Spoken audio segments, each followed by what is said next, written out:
আসসালামু আলাইকুম প্রিয় শিক্ষার্থী ভাই এবং বোনেরা, আজকের ভিডিওতে আমরা আলোচনা করব যারা এসএসসি পরীক্ষার্থী অথবা 9 এবং 10 এ পড়ো তাদের উদ্দেশ্যে মূলত আজকের আমাদের ভিডিওটা হতে যাচ্ছে। মূলত আমরা এমন একটা অধ্যায় নিয়ে আজকের ভিডিওতে আলোচনা করতেছি যে অধ্যায়ে আমাদের এসএসসি পরীক্ষার্থী অবশ্যই ওখান থেকে আমরা প্রশ্ন কমন পাবোই, মাস্ট। তার মানে এই অধ্যায় যদি আমরা ভালো করে না করি তাহলে আমাদের এই অধ্যায় না করার কারণে আমাদের এসএসসি পাস করা একদম সম্ভব নয়। দ্যাট ইজ ওয়াই আমরা এই অধ্যায়টা ভালো করে শেখার জন্য পর্যায়ক্রমে আমাদের যা যা লাগে আমরা অলরেডি এখানে উঠাই দিছি। আমরা প্রথমে এখানে যে বিষয়গুলো লক্ষ্য করতেছি, একটা হচ্ছে কি গড়, মধ্যক, প্রচুরক, সংক্ষিপ্ত গড়। গড়ের পার্ট দেয়া আছে, গড়ের সূত্র হলো এটা, মধ্যক হলো এটা, প্রচুরক আবার হচ্ছে সংক্ষিপ্ত গড়। তাহলে আমরা প্রথমে এখানে একটা উদ্দীপকে ম্যাথ তুলছি। দেখো এই ম্যাথটা থেকে আমরা আজকে সলভ করব হচ্ছে গড়। তাহলে গড় বের করতে কি করা লাগবে, এখানে তোমাদের একটা নোট ডাউন করে রাখতে হবে যে গড়ের সময় ঘর সংখ্যা হবে 4টা, মধ্যকের সময় হবে 3টা এবং প্রচুরকের সময় হবে কোনো ঘর থাকবে না, সংক্ষিপ্ত সময় হবে 5টা।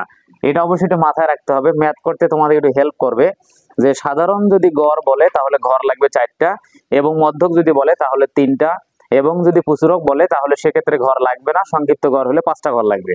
তাহলে আমরা প্রথমে যে ম্যাথটা করব সেটা হচ্ছে গড় বাইর করব। তাহলে বলে দিছি যে গড় বের করতে ঘর লাগবে 4টা লাগবে। এরপরে গড়ের সূত্রটা কি, এই যে চিহ্নটা দেখতেছো এটাকে তুমি সামেশন বলবা, তারপরে এফআই, তারপরে এক্সআই, তারপরে এন। এখন প্রশ্ন হলো স্যার তাহলে এইটা মানে কি, এটাকে আমরা সামেশন বলবো যার অর্থ হলো যোগফল। তারপরে এল দেয়া আছে, এল মধ্য প্রচুরক শ্রেণী নিম্ন সীমা, এটা পরে লিখতেছে আমাদের। এরপরে এফআই দেখতেছি আমরা, এফআই তে হলো গণসংখ্যা, এক্সআই তে হলো মধ্যমান। তাহলে এখানে মধ্যমানটা তুমি কেমনে বের করবে তার ট্রিক্স কিন্তু দিয়ে দিছি আমি, উচ্চ প্লাস নিম্ন ভাগ 2। তাহলে মধ্যমান বের করার কৌশলটা হলো উচ্চ প্লাস নিম্ন ভাগ 2।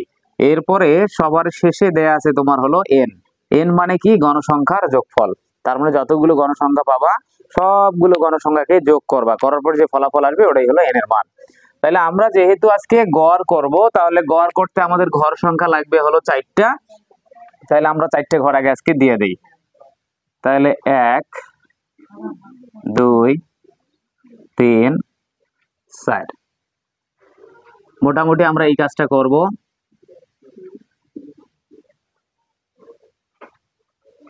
তাহলে এখানে আমরা টোটালি 4টে ঘর দিলাম।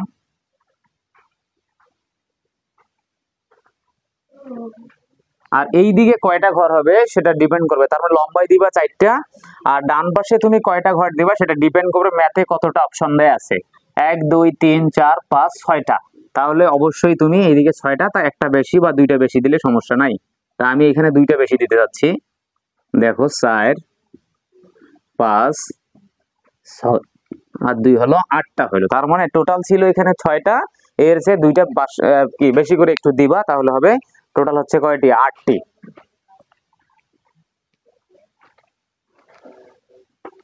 তাহলে এখানে তোমাদের দেয়া আছে, তাহলে কি দেখো 10 থেকে শ্রেণী ব্যক্তির মানগুলো আমরা লিখি।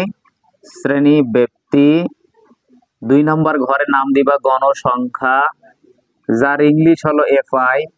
3 নম্বর ঘরটার নাম দিবা মধ্যমান, যার ইংলিশ হলো এক্সআই। 4 নম্বর ঘরে লিখবা হলো এফআই এক্সআই। দেখো শিক্ষার্থী বন্ধুরা, আমাদের যে 2টা ছিল এই 2টা ঘর আমরা অলরেডি দিয়ে দিছি। প্রশ্নে যে 2টা থাকবে আমরা এই 2টা দিব, একটা হলো শ্রেণী ব্যক্তি আর একটা হলো গণসংখ্যা। এরপরে 3 নম্বর এবং 4 নম্বর ঘরটা হলো তোমার কাজ, তার মানে এই 2টা প্রশ্নই থাকবে, প্রশ্ন থেকে আমরা নিব। আর 3 এবং 4 নম্বর কাজটা হলো আমাদের নিজে থেকে করতে হবে। তাহলে 3 নম্বর ঘরের নাম কি মধ্যমান, 4 নম্বর ঘরটার নাম হলো এফআই এবং এক্সআই। তাহলে আমরা যে 2টা ঘরের মান পাইছি আমরা এগুলাকে বসাই নেই। দেখো এখানে দেয়া আছে 10 থেকে 19, 20 থেকে 29, 30 থেকে 39, 40 থেকে 49, 50 থেকে 59।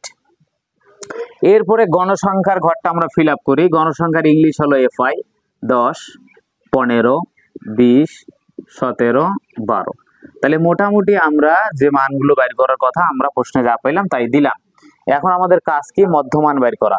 তাহলে মধ্যমান আমরা কেমনে বের করব এই জিনিসটা আমাদের এবার মাথায় রাখতে হবে। তাহলে মধ্যমান বের করার জন্য আমরা অবশ্যই এখানে পড়ে আসছি যে উচ্চ প্লাস নিম্ন ভাগ 2। তার মানে যে শ্রেণীটা থাকবে ওই শ্রেণীর উচ্চ সীমার মান নিম্ন সীমার মান যোগ করে 2 দ্বারা ভাগ করতে হবে। তাহলে আমি যদি এইটা ঘরের মধ্যমান বের করতে চাই, তাহলে এখানকার উচ্চ আছে 19, নিম্ন আছে হলো 10, তাহলে 19 আর 10 যোগ করলে হবে 29। এটাকে যদি 2 দিয়ে ভাগ করো তাহলে হবে 14.5।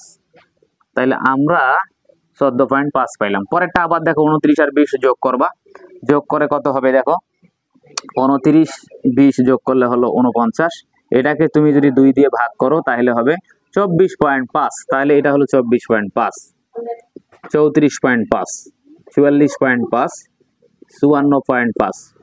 দেখো শিক্ষার্থী বন্ধুরা, মোটামুটি আমাদের মধ্যক বাইর করা শেষ।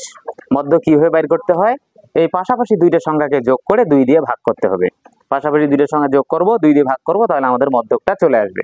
এখন আমাদের 4 নম্বর অপশন ক্যালকুলেটর, 4 নম্বর অপশনে দেয়া আছে তোমাদের এফআই এবং হলো এক্সআই। তাহলে এফআই এবং এক্সআই এর মানটা তুমি কিভাবে বের করবা, এখানে একটু বোঝো ভালো করে যে এফআই আর এক্সআই দেয়া আছে, তাহলে এফআই এর ঘর হচ্ছে এটা এবং এক্সআই এর ঘর হলো এটা, তাহলে এই দুইটা মানকে তুমি কি করবা, গুণ করবা, যেহেতু এফআই এক্সআই গুণ আকারে আছে। তাহলে প্রথমে আমরা গুণ করি, কত দেয়া আছে, প্রথমে 10 গুণন 14.5 গুণন 10, 145 পাইলাম আমরা, তাহলে গুণ করে পাইলাম 145।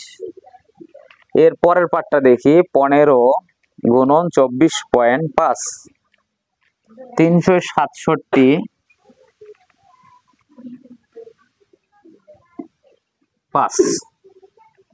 তারপরেরটা দেয়া আছে 367.5, তারপরে হলো 20 345, তার মানে হচ্ছে 34.5 গুণন 20, 690। পরের মান দেয়া আছে তোমার 17 গুণন 44.5, 44.5 গুণন 17, তাহলে আসতেছে 756.5, 756.5। এরপরে 12 545 বা 54.5, তাহলে 54.5 গুণন 12, তাহলে এটাকে তুমি গুণ করলে পাবা 654 পাবা, তাহলে 654। তাহলে দেখো শিক্ষার্থী বন্ধুরা, তাহলে মোটামুটি আমরা কিভাবে করলাম, অর্থাৎ এখানে যে এফআই আছে, এই এফআই এর যে ঘরটা আছে আর হলো এক্সআই এর যে ঘরটা আছে, এই দুইটা মানকে পাশাপাশি গুণ করে করে লিখবে, তাহলে এটার গুণ করে পাইতেছি, এটার গুণ করে পাইতেছি আমরা। এখন একটা জিনিস মাথায় রাখতে হবে, আমরা কি বাইর করতেছি এটা বুঝতে হবে তোমাদের। আমরা বাইর করতেছি কিন্তু গড়, তাহলে গড় বাইর করতে হলে গড়ের সূত্র লাগে, গড়ের সূত্র কি, সামেশন এফআই এক্সআই ভাগ এন। তাহলে এই যে গড়ের সূত্রটা যদি আমি ব্যবহার করি, তাহলে উপরে আমাকে লাগতেছে সামেশন এফআই এক্সআই, তাহলে সামেশন মানে কি, আমরা অবশ্যই নিচে লিখে দিছি যে যোগফল, তার মানে এই যে এফআই আর এবং এক্সআই সামনে যেহেতু সামেশনটা আছে, দ্যাট ইজ হয় আমরা এফআই এবং এক্সআই এর কি করব, যোগ করব। তাহলে এফআই এক্সআই এর মান অবশ্যই এই সিরিয়ালে সব, তাহলে এই মানগুলোকে আমরা এবার যোগ করে নিচে আমরা লিখতে পারবো সামেশন এফআই এক্সআই ইকুয়াল, দেখি যোগ করে কত হয়। তাহলে প্রথমে দেওয়া আছে 145 যোগ 367.5 যোগ 690 যোগ 756.5 যোগ 654 যোগ, তাহলে মোটামুটি আমরা সবগুলো যোগ করে ফলাফল পাইতেছি 2613, তাহলে 2613, তাহলে 2613 পাইলাম আমরা। আরেকবার যদি ক্যালকুলেশনটা করি, তাহলে 145 যোগ 367.5 যোগ 690 যোগ 756.5 যোগ আবার দেওয়া আছে 654, তাহলে টোটাল হইল 2282। তাহলে আমাদের হিসাবটা আরেকবার করলে আরো সুবিধা হয়, তাহলে 145 যোগ 367.5 যোগ 690 যোগ 756.5 যোগ 654, তাহলে 2613, তাহলে আমরা আগেরটাই ঠিক পেয়েছিলাম, তাহলে হচ্ছে 2613। তাহলে মোটামুটি আমরা এগুলো যোগ করলাম, অবশ্যই তোমরা যোগটা কেয়ারফুলি করবা, কারণ অনেক সময় ভুল হইতে পারে, তোমাদের ক্যালকুলেটরের মাধ্যমে তোমরা হিসাবটা সঠিকভাবে বসানোর চেষ্টা করবা। তাহলে টোটাল মান পেলাম আমরা 2613, তার মানে এমনি যদি একটু হিসাব করি, ধরো এখানে 150, তাহলে এখানে 500, 5 6 ধরো 1100, 1200, 12 আর 8 20, 20 6 26, হ্যাঁ ঠিক আছে 2613। এখন আমাদের এখানে শিক্ষার্থী বন্ধুরা, এখন এন এর মানটা আমাদের বাইর করতে হবে, কারণ আমাদের গড় নির্ণয় করতে বলছে। গড় নির্ণয় করতে গেলে অবশ্যই আমাদের এই সূত্রটা ফলো করতে হয়, উপরে আছে কি সামেশন এফআই এক্সআই, নিচে আছে এন, তাহলে সামেশন এফআই এক্সআই এর মান পাইছি আমরা 2613, আর নিচে দেওয়া আছে এন, তাহলে এন এর মানটা আমাদের বাইর করতে হবে। তাহলে এনটা কাকে বলা হয় এখানে আমি লিখে দিছি, দেখো যে এন মানে গণসংখ্যার যোগফল। তার মানে এই যে গণসংখ্যাগুলো আছে এগুলোকে আপনাকে যোগ করতে হবে সবগুলোকে। তাহলে আমরা যোগ করে কত পাই দেখি, 10, 15, 25, 20 হচ্ছে 45, 45 হচ্ছে 50, 52, 62, 62, 74। তাহলে প্রায় আমরা একদম যোগ করে হিসেব করে পাইলাম কত, 74। তাহলে আমরা আরেকবার হিসেবটা করে দেখি, তাহলে 10 যোগ 15 যোগ 20 যোগ 17 যোগ হলো 12, তাই 74 হয়ে গেল। এখন আমাদের হচ্ছে টোটাল কাজ হলো মোটামুটি আমরা এই যে গড় বের করতে যে সূত্র ফাংশন গুলো লাগে অলরেডি আমরা সূত্রের যে মানগুলো আমরা পর্যায়ক্রমে বাইর করলাম। এখন আমরা জাস্ট আমরা লিখতে পারি যে আমরা জানি যেহেতু গড় চাইছে তাহলে আমরা গড়ের সূত্রটা এবার এখানে ইউজ করব। তাহলে আমরা জানি গড় ইকুয়াল সামেশন fi xi ভাগ n। শিক্ষার্থীরা মনোযোগ দিতে হবে, এখানে 26, 13 আর নিচে আছে 74। তাহলে এটাকে আমরা যদি ক্যালকুলেশন করে দেই তাহলে পাবো হলো 26, 13 ভাগ 74। তাহলে টোটালি আমরা পেয়ে গেলাম 35.3, ও তার মানে হচ্ছে 35.31, তার মানে 35.31 হলো এর অ্যান্সার। তাহলে এটাকে আমরা অ্যান্সার হিসেবে গণ্য করতে পারি। তাহলে শিক্ষার্থী বন্ধুরা এরপরে আমরা যে ম্যাথটা নিয়ে আলোচনা করব, তারপরে যদি এই ম্যাথটা তোমাদের সমস্যা হয়ে থাকে অবশ্যই তোমরা কমেন্ট বক্সে জানানোর চেষ্টা করো। পরবর্তী ভিডিওতে আমি চেষ্টা করব তোমাদের এই সমস্যাগুলো সলভ করানোর। এরপরের ম্যাথ আমরা আলোচনা করব হচ্ছে মধ্যক নিয়ে। অবশ্যই মনোযোগ সহকারে আমাদের দেখতে হবে।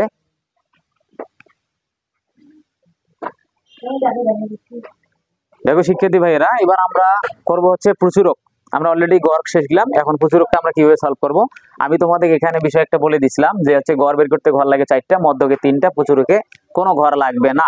তার মানে প্রচুরকে যেহেতু ঘর লাগতেছে না, দ্যাট ইজ এই ম্যাথটা অতটা কঠিন না। জাস্ট কয়েকটা টপিক আমাদের বুঝতে হবে, সেটা হচ্ছে কি, 1 নম্বরে বুঝতে হবে কি f1, এবার হচ্ছে f2, তারপর হচ্ছে h। এই যে f1 মানে কি এটা একটু বুঝতে হবে ভালো করে, বেশি মাইনাস আগের গণসংখ্যা, এবং f2 মানে কি বেশি মাইনাস পরের গণসংখ্যা, আর h মানে হলো শ্রেণীব্যাপ্তি বা ব্যবধান। তাহলে এখন আমরা এটা কিভাবে করব প্রচুরকটা। প্রথম কাজ হলো এখানে বেশি গণসংখ্যাটার একটু কাজ করতে হবে,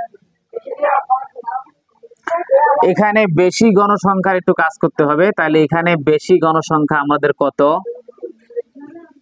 তাহলে বেশি গণসংখ্যা হচ্ছে এখানে 20।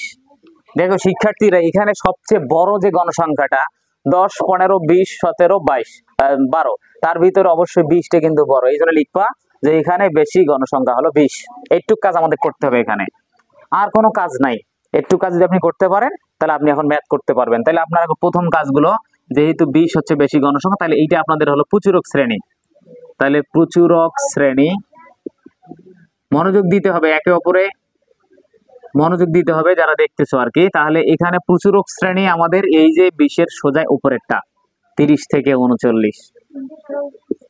তাহলে বেশি গণসংখ্যা হলো 20, 20-এর উপরে যেটা থাকবে ওটাকে বলা হয় প্রচুরক শ্রেণী। তাহলে প্রচুরক শ্রেণীটা আমরা বাইর করতে শিখছি যে বেশি গণসংখ্যা যেটা, এটাই হলো আমাদের প্রচুরক শ্রেণী। এখন আমাদের কাজ কি সেটা আমাদের বুঝতে হবে। আমরা এখন লিখি প্রচুরক যেহেতু বলছে, তাহলে প্রচুরক লিখলাম l plus f1, f1 plus f2 গুণন h। তাহলে আমাদের মোটামুটি এই অঙ্কটা যেহেতু কোনো ঘর নাই, খুব সহজ একটা ম্যাথ, ডাইরেক্ট সূত্রটা আমরা ইউজ করলাম। এখন মানগুলো বসাই দেবো, অঙ্ক হয়ে যাচ্ছে। তাহলে প্রথমে আসি, তাহলে এখন এল এর মান আমরা বসাবো। দেখো এল এর মান কেমনে চিনবা, এই যে একটু লক্ষ্য করো বাংলা লেখাগুলোর দিকে লক্ষ্য করো। এল মানে হলো মধ্যক বা প্রচুরক শ্রেণীর নিম্ন সীমা।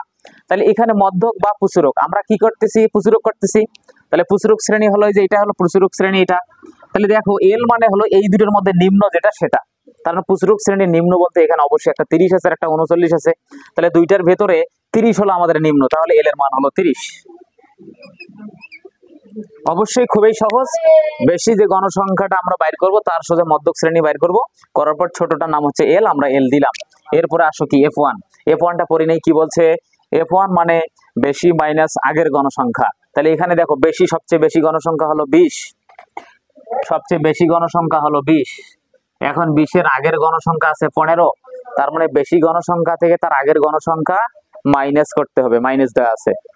তাহলে বেশি গণসংখ্যা যদি 20 হয়, তার আগের গণসংখ্যা আছে 15, তাহলে 20 থেকে 15 বাদ দিলে 5, তাহলে f1 আবার ওই 5ই হবে। এবার দেখো শিক্ষার্থীরা, এবার আছে F2। তাহলে F2 কি বলছে? বেশি মাইনাস পরের গণসংখ্যা। তাহলে বেশি আছে 20, পরের গণসংখ্যা আছে 17, তাহলে 3।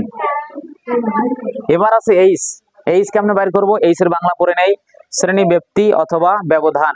তাহলে আমরা দেখি এই যে শ্রেণী ব্যক্তির দিকে লক্ষ্য করি, এটা শ্রেণী ব্যক্তি 10 থেকে 19। তাহলে আমরা 10 থেকে কাউন্ট করি, 10, 11, 12, 13, 14, 15, 16, 17, 18, 19। দেখো একদম হচ্ছে 8 আর 2 10 পাইতেছি। তাহলে এইচ এর মান হলো 10। তাহলে মোটামুটি আমাদের এখানে যে মানগুলো আমরা এখান থেকে পাইলাম অলরেডি এখানে সেট আপ করে দিলাম। তাহলে এল মানে কি? এই যে প্রচুরক শ্রেণীর ছোটটা হলো এল। F1 মানে কি? বেশি গণসংখ্যা থেকে তার আগের গণসংখ্যা মাইনাস করলে হয় 5, লিখলাম। আবার নিচে F1 লিখলাম। এরপরে দেওয়া আছে F2 মানে বেশি গণসংখ্যা, তারপরের গণসংখ্যা কি মাইনাস, তাহলে 20 থেকে 17 বাদ দিলে 3, গুণন এইচ মানে হলো 10 থেকে আমরা 19 গণবো, যত পাবো অত। তাহলে 10 থেকে 19 প্রথম যে ঘরের সংখ্যাটা দেয়া আছে, এই যে 10 থেকে 19 গণলে 10 পাবো, এটা 10 লিখতে হবে। এখন বাকিগুলো হিসাবের পালা। দেখো 5 10 হলো 50, আর নিচে 5 3 হলো 8, তাহলে 30। 50 কে আমরা যদি 8 দ্বারা ভাগ করি, 50 ভাগ 8, 6.25। এটা যদি আমরা 30 যোগ করি তাহলে 36.25। ঠিক আছে ডিয়ার স্টুডেন্টস, আজকে এই পর্যন্তই থাকবে। ভালো থাকেন, সুস্থ থাকেন। নেক্সট ভিডিওটা পাওয়ার জন্য অবশ্যই চ্যানেলটা সাবস্ক্রাইব এবং শেয়ার, কমেন্ট এগুলো করা ভুলে যাবে না, এবং অবশ্যই লাইক করে আমার সাথে থাকার চেষ্টা করবেন। এবং পরবর্তী ভিডিওটা পাওয়ার জন্য অবশ্যই আমরা বেশি বেশি করে আগের ভিডিওগুলো দেখবো, সাথে পরবর্তী ভিডিওটা যেন আমরা পাই, এই জন্য অবশ্যই আমাদের সাথেই থাকতে হবে এবং সাবস্ক্রাইব করতে হবে। আজকে এই পর্যন্তই। আসসালামু আলাইকুম।